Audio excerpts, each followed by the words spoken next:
प्रधानमंत्री गुजरात के धरमपुर में आज शाम करेंगे विभिन्न परियोजनाओं का शुभारंभ।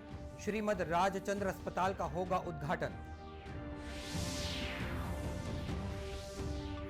राष्ट्रमंडल खेलों में भारत का बेहतर प्रदर्शन जारी।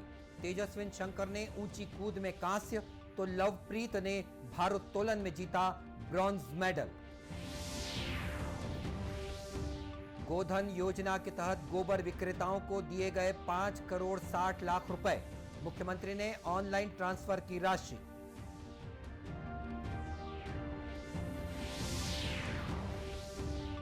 और कोरिया जिले में फिर आया भूकंप। एक महीने में तीसरी बार हिली धरती।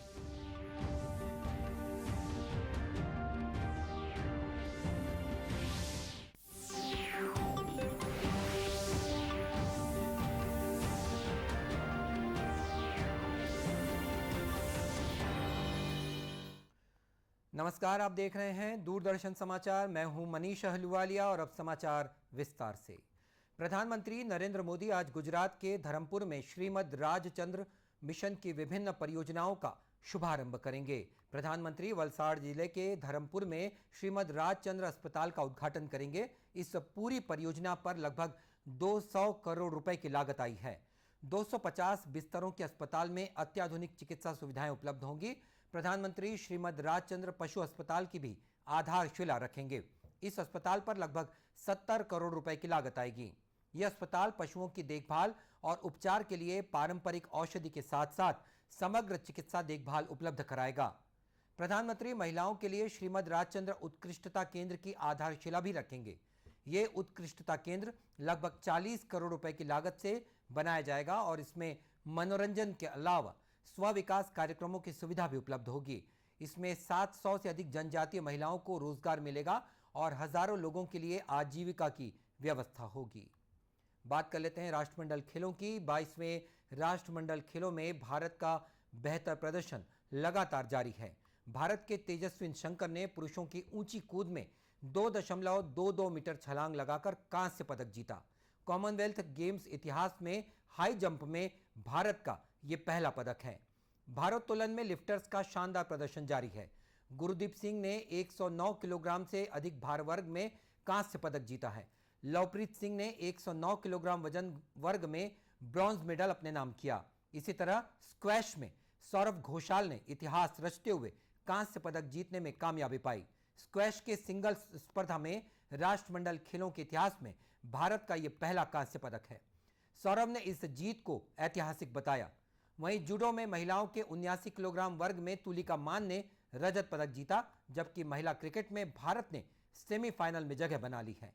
इसके साथ ही हॉकी में भारतीय पुरुष और महिला टीम ने सेमीफाइनल में जगह पक्की कर ली है। पुरुष टीम ने कनाडा पर 8-0 से जीत दर्ज की, जबकि महिला टीम ने रोमांचक मुकाबले में कनाडा को ही 3-2 से हराया।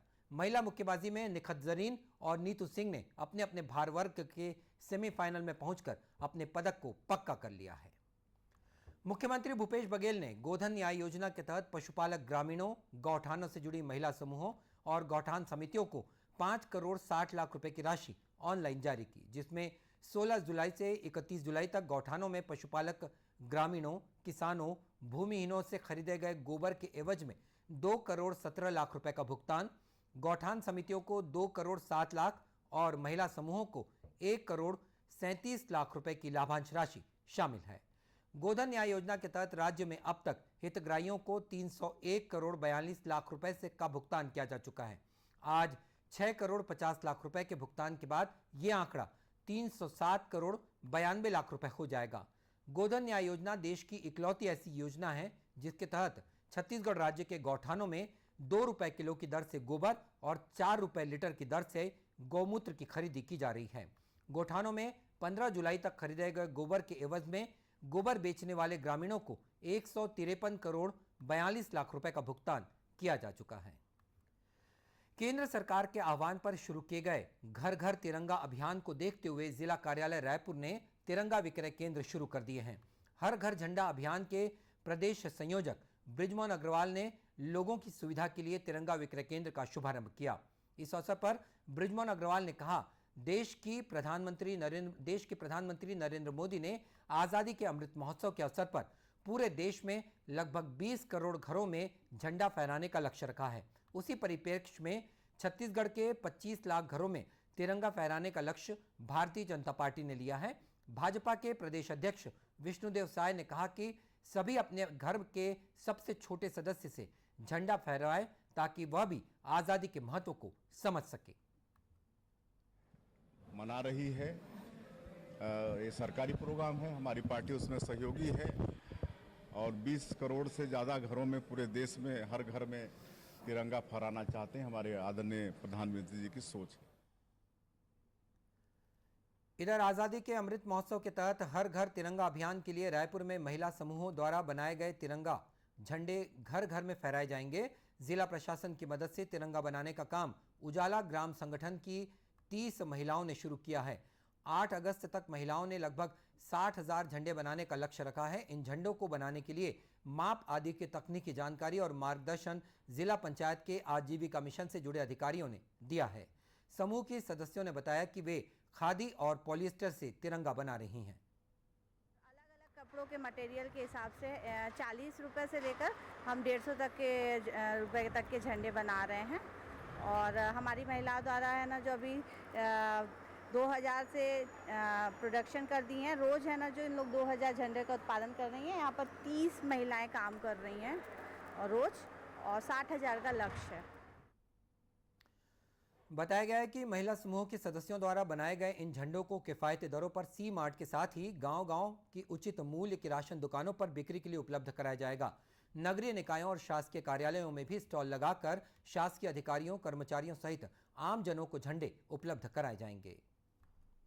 कोविड से बचाव के लिए देश में अब तक 205 करोड़ से अधिक टीके लगाए जा चुके हैं। केंद्रीय स्वास्थ्य मंत्रालय ने बताया कि अब तक 102 करोड़ लोगों को टीके की पहली डोज लगाई गई है, जबकि 93 करोड़ 40 लाख लोगों को दूसरी डोज भी लगाई जा चुकी है।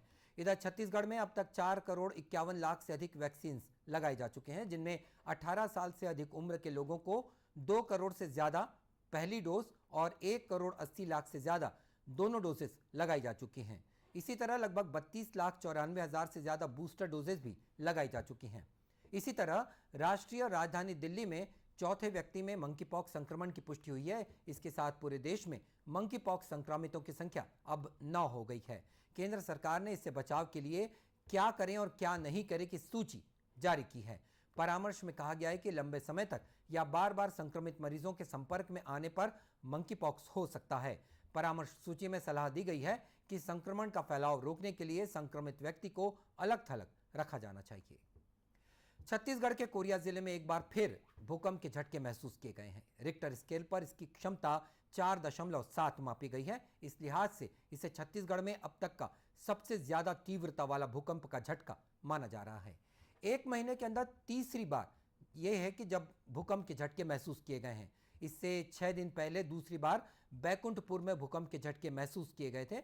उसके पहले 11 जुलाई को 4.3 तीव्रता का झटका आया था।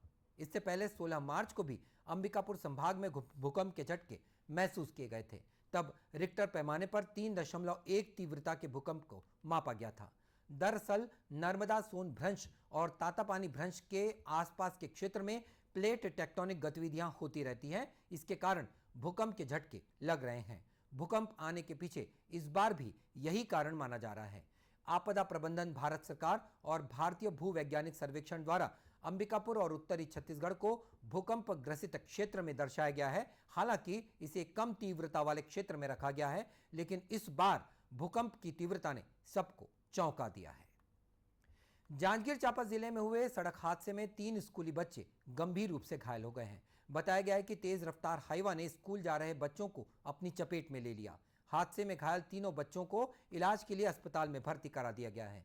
जानकारी के मुताबिक घटना शिवरी नारायण थाना क्षेत्र के ग्राम पंचायत दूरपा का है, जहां एक बाइक में 3 बच्चे सवार होकर स्कूल जा रहे थे। तभी तेज रफ्तार हाईवा ने तीनों को अपनी चपेट में ले लिया। हादसे के बाद हाईवा चालक को ग्रामीणों ने रोक लिया और आक्रोशित ग्रामीणों ने चक्का जाम कर दिया। मौके पर पहुंची पुलिस ने किसी तरह भीड़ को शांत कराया। आजादी के लिए भारत का शानदार संघर्ष आधुनिक विश्व के महानतम संघर्षों में से एक है। दूरदर्शन समाचार इतिहास की धारा बदलने वालों की झलक रोजाना आपके लिए लेकर आ रहा है। आज हम आजादी के महानायक फिरोज शाह मेहता को याद कर रहे हैं।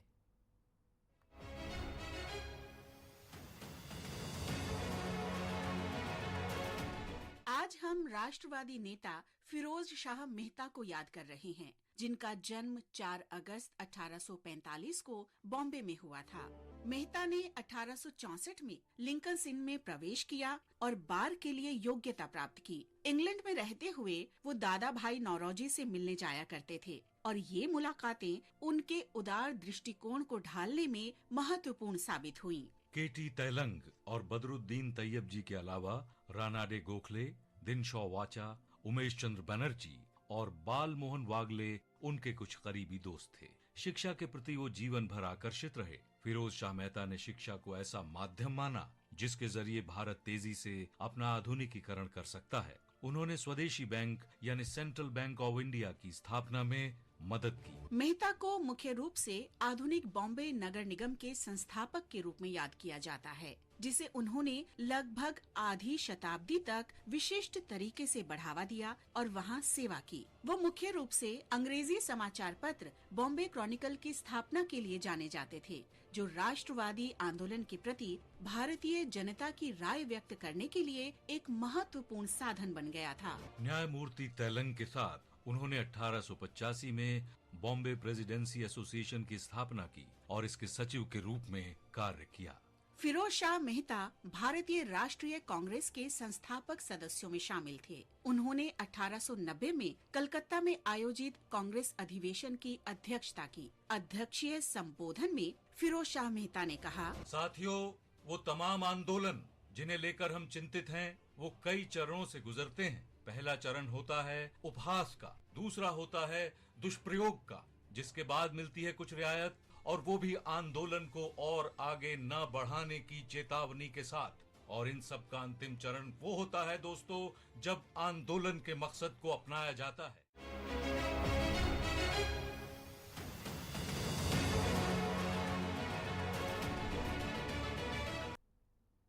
तो ये कहानी थी आजादी के महानायक फिरोज शाह मेहता की।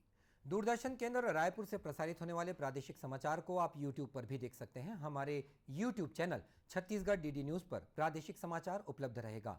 YouTube चैनल का लिंक और QR कोड आप स्क्रीन पर देख सकते हैं। अपने एंड्रॉयड फ़ोन से QR कोड स्कैन कर आप छत्तीसगढ़ डीडी न्यूज़ लिंक पर जा सकते हैं। इसके अलावा छत्तीसगढ़ डीडी न्यूज़ फेसबुक और ट्विटर पर भी उपलब्ध है। और बुलेटिन के अंत में मुख्य समाचार एक बार फिर।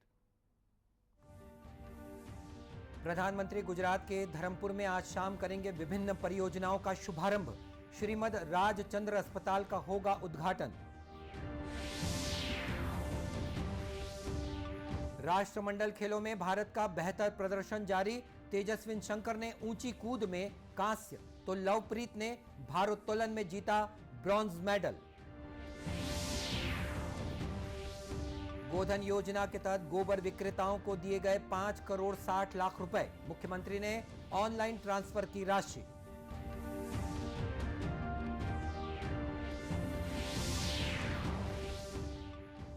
और कोरिया जिले में फिर आया भूकंप, 1 महीने में तीसरी बार हिली धरती। और इसी के साथ यह समाचार बुलेटिन समाप्त हुआ। नमस्कार।